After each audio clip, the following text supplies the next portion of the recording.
Keys to becoming an expert. So we're gonna start here with finding a seller's motivation. And the reason I start here is knowing the seller's motivation. We know if our subject to is gonna work for them, if our interest only is gonna work for them, if our principal reduction is gonna work for them. Since we're not offering cash, we're not gonna give them the full lump sum of cash up front. We have to know what their motivation is so that we can kind of anchor their motivation with the offer that we're giving them, right? So the first thing we're gonna start off with is relationships kill all objections. Super important. Relationships kill objections. So if you can have that in your head of I'm going in, I'm going to develop a relationship with the seller. After I develop my relationship with the seller, after I go in and develop my relationship with the seller, then I can come in and offer them XYZ offer, right? So this is key, right? This is going to be key in order to get success. It's going to start with confidence, we're going to go into tonality, and we're going to go into posture. Why did I start with all these three? Because if you have confidence, tonality, and the right posture, even if you don't know your numbers, you can still get deals. That is the crazy part about this business because these are motivated sellers. They're people that need an angel. They're people that need saving. They're people that need someone in their life to help them through whatever rough patch they're going through. So, with the right confidence, with the right tonality, with the right posture, you will still be able to lock up deals. So, when I say confidence, it's confidence in yourself, confidence that you are the person that can take, quote unquote, control of their mortgage because you're the one that's going to be paying on their behalf. So, you have to remember they have to have confidence in you that you are the person that they trust in order to take their payments where you can make them on their behalf. That is what truly seller finance slash subject to slash creative finance is they're giving you the trust to make payments on their behalf. Tonality is another big thing because if they're really energetic, you want to come in energetic. If they're really soft spoken, and the way I like to put it is this way: imagine Imagine you go to someone that's a little elderly and they speak a little bit slower and they need so much explanation and they have the tonality of, hey, yeah, I understand, can you explain it again, please? Can you repeat that, please? Right? You can't say, yeah, yeah, yeah, you're gonna get $200,000, you're gonna make $10, whatever, right? Like, you can't say that. You have to be, yeah, so what I'm gonna do is I'm gonna pay you $500 a month for the next 10 years. Is that something you might consider? That is so much different. I didn't change my confidence giving that little pitch or giving that little offer, but what I did change was my tonality. So match your tonality, and if someone that's a little bit more intense, can you please explain that? Yeah, so what you're gonna do is you're gonna get $200,000. I'm gonna give you $500 a month for the next 110 months of your life. Is that something you might like or consider? Right? Like, it's still kind of like, I'd probably tone it down a little bit, but the point is still this: like, you have to try to match your tonality, and last but not least is have a good posture. So if you can have a posture where you look confident, you look like you're the person that can take this deal, everything's gonna start to kind of like fall in place. Now, some guidelines I would like to follow, and I do personally follow, and I would recommend that you follow too, is be consistent. So learn how to be consistent in your numbers, in your follow up, in the way that you're speaking to people, in the way that you're handling objections, which is over here. But be consistent in every single thing you do when it comes to this world. If you're doing a marketing campaign, be consistent in your marketing campaign. If you're talking to sellers in a certain way, giving certain offers, be consistent in the offers that you're giving them. Another thing is learn how to be punctual. Extremely important to be punctual in this business. If you have an appointment at 6 o'clock, do not be the person that gets there at 6:15, 6:30, and still thinks you can close these deals. You're here to actually help people, so treat their time with respect, because if you do pick up these deals, you're making a ton of money on cash flow, equity, or cash now, cash later, cash along the way. So super important to be punctual. This is one, the how to dress the part. So this is one that I actually learned later on in life because I was a realtor in the beginning. So as a realtor, you always want to dress up and look a little bit better than you are. Like, you, okay, even if you don't have money, you want the suit, you want the nice car, you want the khaki pants, you want the dress shoes. All that works for being a realtor, but when you're in the creative finance as subject to game, I actually tend to dress down. So I'll go in cap, I'll go in t-shirts, I can go in a button up, tennis shoes, jeans. I actually dress completely different than what it is to be a realtor because we're going in there trying to help them. So if we come in with our luxury car and our luxury suit and our Rolex, so if we go in there with our luxury car, luxury suit, and a Rolex, guess what's going to happen? It looks like we're there to make money, which, yes, we are there to make money, but you don't want to look like you're there to make money. You want to look like you're there to actually help them through something. Another good thing is I like to train to overcome objections, and it is super important because you're gonna get hit with objections left to right in this business.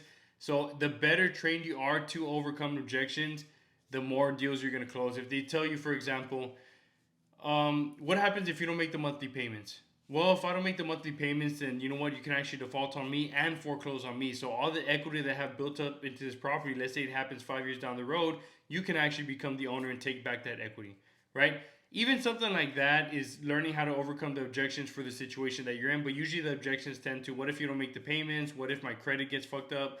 What if I have to do X, Y, Z? So that's kind of like where we're going to be in the objection handling. It usually always comes in the form of credit slash payment. Usually those are the main objections that you're going to get, but there are other objections. How to handle rejection. This one I put in here because I think it is super important with a lot of beginners, or even later. I'm been doing this for like 7 years and I still get the rejection, but I look at rejection a little bit differently. So the way I look at rejection is these realtors that I'm reaching out to and making these offers do not understand what I'm telling them, and they are undereducated. My sellers are undereducated. So if anyone thinks after I talk to them that I am not trying to make them more money and I'm not trying to give them a win-win situation, I am doing something wrong, right? But when it comes to realtors, that you give them a subject to offer, and if you are watching this and you're a realtor, wholesaler, investor, you know exactly what I'm talking about. When you hit an undereducated realtor that does not even want to present your offer because they think it's illegal or unethical, when actually they're the ones that are unethical for not even presenting your offer. But that's a whole nother conversation for another day. But the point is, you're going to handle a lot of rejection in this game, so get used to rejection. And actually, what I use rejection as is I'm getting one step closer. Okay, if they rejected me for X, okay, what if I would have said it in a different way? What if I would have built a relationship before I actually sent them the offer? What if I would have X, right? So every rejection you get, try to handle it with a little bit of positive outlook on things, and like, you know what, they gave me the rejection because I should have done X differently, right?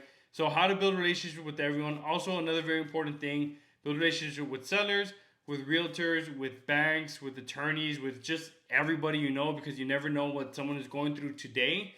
Something I always say, and I've been asked a lot of questions like, oh, how do I know there's enough deals in the area for everyone out here? Well, put it this way. Every day someone loses their job, every day someone dies, and every day someone gets divorced. You just want to be the person that's in front of them that day that it happened to them, in order to help them through whatever situation that they're going through and give them the most money possible in your terms, right? So, on top of that is, how can you become an expert in the field? This is really the core of you becoming an expert. And if you could do these things, you're going to make a lot of money. Is write out all the objections that you're faced with. So any objection that you're going through, write it out, and then go into number two, which is role play. So if they tell you, how are you going to make the payments on their behalf? How's my credit going to be affected? How is XYZ? Immediately write that objection down, figure out how you handled it, whether it went good or whether it went bad, and then get straight into the role playing of the objections. Now, if you don't have anyone to role play with, find someone. And if you don't have someone to role play with, or you can't find someone to role play with, I actually take it one step further and go even harder. And I talk to people that want to sell their house, or realtors that are not even interested in my deal, so I can handle their objections. Because if you can handle the hardest objection there is, when you talk to a true motivated seller, it's going to be a piece of cake. So if you want the hard and dirty way of doing it, but getting very successful very quickly, talk to as many people that don't want to talk to you, handle their objections, so when you go to a motivated person, it's going to be so much easier. Learn the art of wordplay. Now, let me give you a quick example of what I mean by the art of wordplay. Is I'm going to give you $3,000 to take over your payments. Or I'm going to give you $3,000 to take over your mortgage. Why would you not want to take that deal? What? Like, do not say that. It's like, after you break everything down, it's like, hey, do you know that you're going to write a $5,000 check at closing? Oh, I didn't know that. Okay, well, if I can show you where I can make you more money in your pocket, is that something you consider? Yes. So after I do this, if I pay you $5,000 to take over your mortgage, and it's going to be this, right? Even like in that, we're going to get into that sales pitch a little bit later on, so don't worry. That was just like a teaser. But what it is becoming the expert and showing them that you're the expert, and then you go ahead and try to close on the deal. And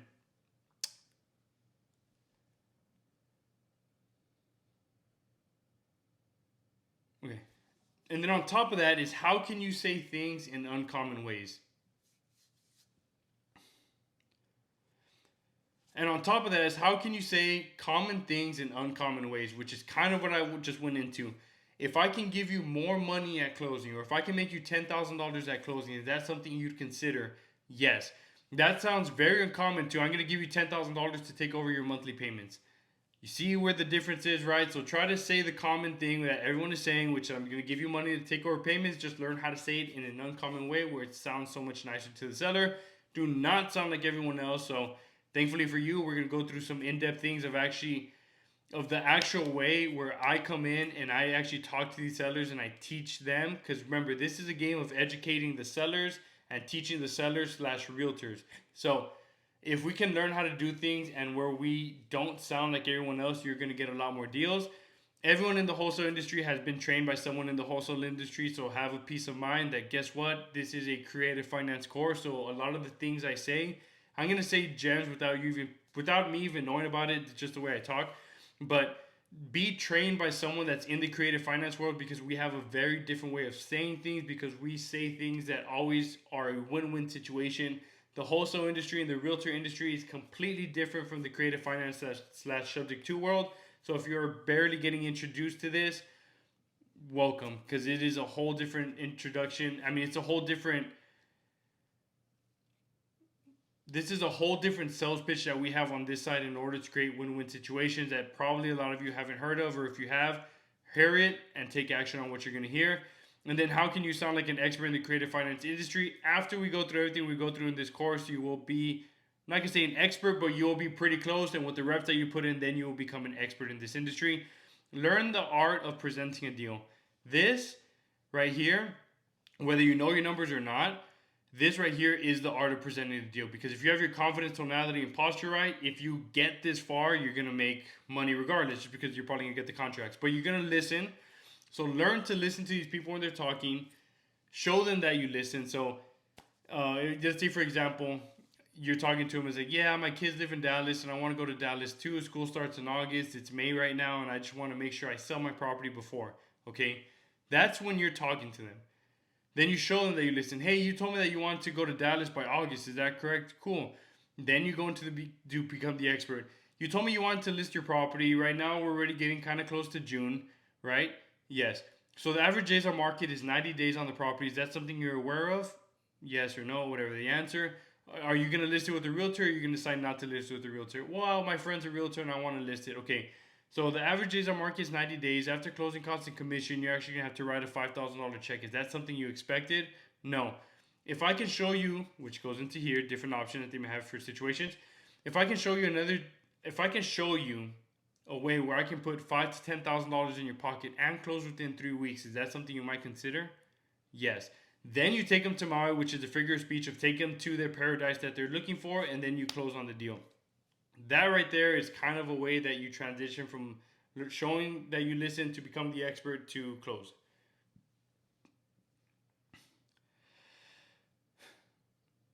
So that's the way that you can transition from learn to listen, show them that you listened, become the expert, show them different options, take them to their quote unquote paradise, and then you close on the deal. That's kind of the sales pitch and the process that every deal should go through. And in brief, this is the art of presenting seller finance. Now, what are we expected to learn in this course is subject to seller finance, the 10B2 calculator, principal reduction, interest reduction, principal and interest reduction, term, interest, length, down payment, holding costs, closing costs, resale value, cash flow, ROI, or return on money. Hard money, which we're not going to really touch into because we're expecting the sellers to loan us money in the form of a quote unquote seller finance slash subject to. Private money, seller's money, and buyer's money. So after all of this, I hope at the end of this course, what we can do is we can make the uncommon sound common. And you'll know exactly what I mean when we finish up this course. I'll see you in the next one.